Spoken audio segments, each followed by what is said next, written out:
Dengerin cerita aku, karena Kak, banyak orang yang nggak ngerti dengan perasaan aku gitu, dan nggak ngerti dengan penyakit ini gitu Kak. Ini kan ada satu orang yang sakit lambung GERD ya. Cuman memang dia tuh bukan orang yang suka telat makan, bukan.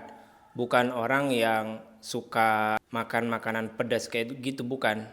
Tapi dia tuh sakit lambung GERD-nya tuh karena faktor pikiran. Jadi dulu tuh dia pernah operasi batu ginjal 2 kali. Yang pertama dia tuh pas operasi katanya ya ketakutan gitu. Terus harus operasi yang kedua. Makin takut kan. Nah, lama-lama tuh dia jadi trauma. Nah, si trauma ini lama kelamaan ya karena bertahun-tahun gitu kan.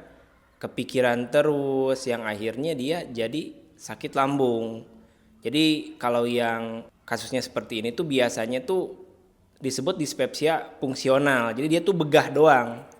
Lebih banyak begah, kemudian lebih banyak sesek, lebih banyak puyeng kayak gitu ya. Nah, itu dispepsia fungsional. Kalau yang organik mah kan kayak kita yang suka nelat-nelat makan, di lambungnya ada radang, kalau dia enggak. Nah, ini lama kelamaan kalau yang dari trauma kayak gini memang sih repot juga ya. Repot, tapi sebenarnya kalau dibandingkan dengan yang organik memang kesembuhan orang berbeda, tapi biasanya yang fungsional kayak gini lebih cepat untuk sembuh kalau dia bisa menjaga kecemasan itu, bisa mengendalikan itu ya.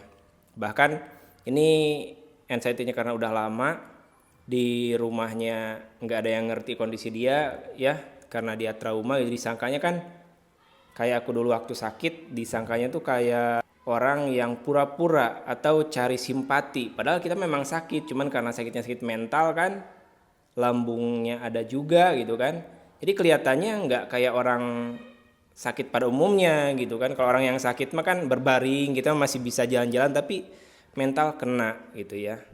Masya Allah, Kakak baik banget mau dengerin cerita aku, karena Kak, banyak orang yang nggak ngerti dengan perasaan aku gitu, dan nggak ngerti dengan penyakit ini gitu Kak. Ya Allah. Tuh kan, dia kan sampai sampai ngobrol sama kita aja nemu orang yang bisa ngertiin dia gitu kan.